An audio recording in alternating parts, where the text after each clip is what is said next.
Welcome students, জ্ঞানজ্যোতি coaching সেন্টারের পক্ষ থেকে তোমাদের সকলকে আরো একবার স্বাগত। আজকে আমরা আলোচনা করব ভারতের প্রাথমিক ও মাধ্যমিক শিক্ষায় শেষ পাঠশালা পরিকল্পনার সংক্ষিপ্ত রূপরেখা। ঠিক আছে, যে বিষয়গুলো ইম্পর্টেন্ট রয়েছে সেগুলো সম্পর্কে এখানে আলোচনা করার কিন্তু আমি চেষ্টা করব। আজকের ক্লাস বা আলোচনার বিষয় শুরু করার আগে চলো এই জায়গাটি আমরা ঝটপট দেখে নিচ্ছি, দেন কিন্তু আমরা আলোচনার বিষয়ে একেবারেই ফিরে যাব। তোমরা যারা চাইছো আমাদের সাথে যোগাযোগ করতে, বোর্ডের কর্নারে দুটো কন্ট্যাক্ট নাম্বার দেখতে পাচ্ছ। নাম্বার দুটি হলো আমাদের জ্ঞানজ্যোতি কোচিং সেন্টারের official helpline number. Admission process অনেকদিন আগে থেকে শুরু হয়ে গিয়েছে, অ্যাডমিশন প্রসেস এখনো চলছে। তোমরা যারা চাইছো আমাদের সাথে যোগাযোগ করতে, সোম থেকে শনিবারের মধ্যে অফিস আওয়ারে যে কোনো একটি নাম্বারে কিন্তু কল করে নিতে পারো। এবারে চলে আসে কোর্স ফি। দেখো, এটাও খুব সিম্পলি ভাবে কিন্তু এভাবে দিয়ে দেওয়া রয়েছে। তোমরা যারা মেজর স্টুডেন্টসরা রয়েছো সেক্ষেত্রে তোমাদেরকে পে করতে হবে মাত্র 1199 টাকা, এবং মাইনর স্টুডেন্টসদেরকে কিন্তু পে করতে হচ্ছে মাত্র 699 টাকা। দেখতেই পাচ্ছ সমস্তটাই কিন্তু এখানে তুলে দেওয়া হয়েছে। তো এই হলো পুরো বিষয়টা। তবুও কোনো রকম কোয়ারি থাকলে যে কোনো একটি নাম্বারে কিন্তু কল করে নিও। চলো এবারে আমরা আজকের আলোচনার বিষয়ে ফিরে যাচ্ছি। পাঠশালা পরিকল্পনা, ঠিক আছে, 5 ইয়ার প্ল্যান কি বলা হচ্ছে চলো দেখি। ভারতের প্রাথমিক ও মাধ্যমিক শিক্ষায় শেষ পাঠশালা পরিকল্পনার সংক্ষিপ্ত রূপরেখা ভারতের উন্নয়ন পরিকল্পনায় 5 ইয়ার প্ল্যান নামে কিন্তু পরিচিত। এবং এই যে 5 ইয়ার প্ল্যান সেটা কিন্তু বলো যে প্রাথমিক বা মাধ্যমিক দুই ক্ষেত্রে, শিক্ষার ক্ষেত্রেই কিন্তু এই যে পাঠশালা পরিকল্পনা বা 5 ইয়ার প্ল্যান এটা কিন্তু গুরুত্বপূর্ণ কিছু তার ভূমিকা রেখে গিয়েছিল। তো স্বাধীনতার পর থেকে বিভিন্ন পাঠশালা পরিকল্পনার মাধ্যমে শিক্ষা ব্যবস্থার উন্নয়ন বা শিক্ষা ব্যবস্থা যেভাবে শুরু হয়েছে সেটাকে একটা ভালো জায়গায় নিয়ে যাওয়ার জন্য কিন্তু নানান ধরনের পরিকল্পনা বলো বা নানান ধরনের প্রসেসের মধ্যে দিয়ে কিন্তু জিনিসগুলো যাচ্ছিল। বিশেষ করে প্রাথমিক ও মাধ্যমিক শিক্ষার বিস্তার, তার গুণগত মান, ঠিক আছে। এবার প্রাথমিক ও মাধ্যমিক স্তরের শিক্ষা, আশা করি এই জায়গাটা তোমরা বুঝতেই পারছো যে প্রাথমিক স্তর সেই লেভেলের শিক্ষাটা, কারণ রুটটাকে আমাদেরকে কিন্তু শক্ত করতে হবে, সেজন্য প্রাথমিক শিক্ষা এবং এর সাথে সাথে মাধ্যমিক শিক্ষা, এই দুটো শিক্ষাকে কিন্তু শক্তপোক্ত করার জন্যই এই যে পুরো বিষয়টা সেটা কিন্তু রয়েছে।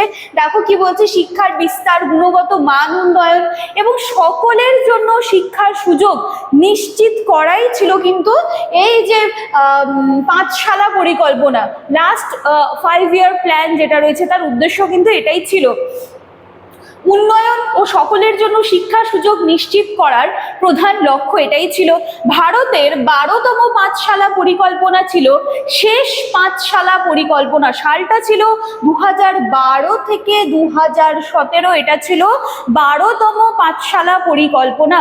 পরে NITI আয়োগ বা নীতি আয়োগ গঠনের পর এই পদ্ধতি কিন্তু বন্ধ হয়ে যায়। তার মানে শেষ পাঠশালার যে পরিকল্পনা সেটা কিন্তু হয়েছিল 2012 থেকে 2017, এই সময়টায়। তারপর কিন্তু নীতি আয়োগ যখন তৈরি হয়ে যায়, গঠন হয়ে যায়, তখন কিন্তু এটা কিন্তু বন্ধ হয়ে যায়। এবং এই পরিকল্পনায় প্রাথমিক ও মাধ্যমিক শিক্ষার উন্নয়নে বিভিন্ন ধরনের কর্মসূচি গ্রহণ করা হয়েছিল। তাহলে এইটুকু তো আমরা ক্লিয়ার করতে পারলাম যে পাঠশালা পরিকল্পনার লক্ষ্য বা উদ্দেশ্য কি ছিল। লক্ষ্য বা উদ্দেশ্য ছিল প্রাথমিক এবং মাধ্যমিক শিক্ষার মান উন্নয়ন, তার যে গুণগত মান রয়েছে সেটাকে আরো বেটার করা। তো এই সমস্ত কিছুর জন্যই কিন্তু এই যে পাঠশালা পরিকল্পনা সেটা কিন্তু এসেছিল। এবার দেখি কি কি বিষয়গুলো রয়েছে। সবার প্রথমে বলা হচ্ছে যে প্রাথমিক শিক্ষার উন্নয়ন 12তম পাঠশালা পরিকল্পনায়, মানে যেটা আমরা লাস্ট দেখলাম যে 2012 থেকে 2017 যেটা 12তম ছিল, তো এই পরিকল্পনায় প্রাথমিক শিক্ষাকে সর্বজনীন করার উপর বিশেষ গুরুত্ব দেওয়া হয়েছে। কি করার ক্ষেত্রে? সর্বজনীন, সকলে যাতে শিক্ষা পায়, শিক্ষা সকলের জন্য, ঠিক আছে, এই লক্ষ্য লক্ষ্য পূরণের জন্য সর্বশিক্ষা অভিযান কর্মসূচিকে আরো শক্তিশালী করা হয় এবং এর মাধ্যমে প্রত্যেকটি শিশুকে বিদ্যালয়ে ভর্তি করা, তারপরে হচ্ছে যে ড্রপ আউট হয়ে যাচ্ছে সেইগুলো কমানো এবং শিক্ষার গুণগত মান উন্নত করার উদ্যোগ কিন্তু নেওয়া হয় এবং যেটা পুরোটাই কিন্তু প্রাথমিক শিক্ষার উন্নতির জন্য এই স্টেপসগুলো নেওয়া হয়েছিল। ক্লিয়ার? যেখানে শিক্ষা সকলের জন্য এই বিষয়টাই জোর দেওয়া হয়েছিল। তারপর কি শিক্ষার গুণগত মান বৃদ্ধি, বলছে শুধু বিদ্যালয়ে ভর্তি করিয়ে দিলেই তো হবে না, তাহলে কি করতে হবে?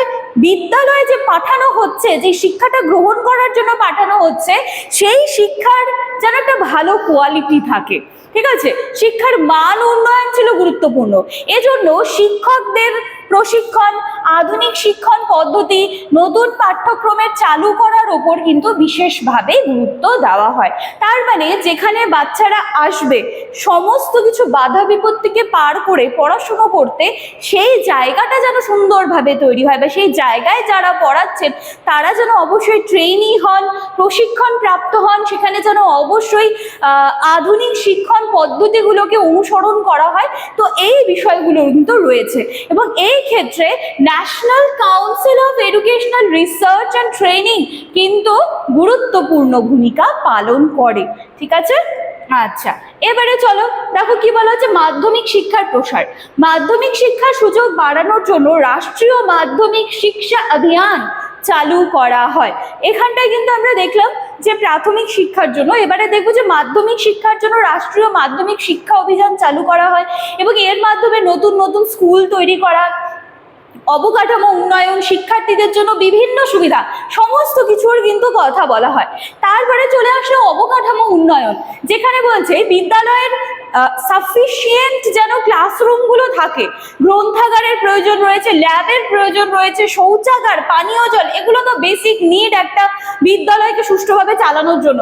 তো বিশেষ করে গ্রামীণ অঞ্চলে নতুন বিদ্যালয় স্থাপন এবং পুরনো বিদ্যালয়গুলো রয়েছে যেগুলো অলরেডি ছিল আগে, সেগুলো সংস্কার বা উন্নয়ন সমস্ত কিছুর কথা কিন্তু বলা হয়। তারপরে চলে আসছে শিক্ষার গুণগত মান বৃদ্ধি। বলছে শুধু বিদ্যালয়ে ভর্তি করানোই নয়, শিক্ষার মান উন্নয়নও ছিল গুরুত্বপূর্ণ লক্ষ্য। এজন্য শিক্ষকদের স্লাইডটা চেঞ্জ হয়ে গিয়েছে। আচ্ছা, এখান থেকে হবে প্রযুক্তির ব্যবহার। দেখো শিক্ষাক্ষেত্রে ডিজিটাল প্রযুক্তি ও কম্পিউটার শিক্ষা চালু করার চেষ্টা করা হয় যাতে শিক্ষার্থীরা কিন্তু আধুনিকভাবে জ্ঞান, দক্ষতা সমস্ত কিছুই অর্জন করতে পারে। এরপর রয়েছে সমতা ও অন্তর্ভুক্তিমূলক শিক্ষা। এটা কি বলা হয়েছে? সমতা মানে ইকুয়ালিটি, সকলে যাতে সমানভাবে শিক্ষার সুযোগ পায়।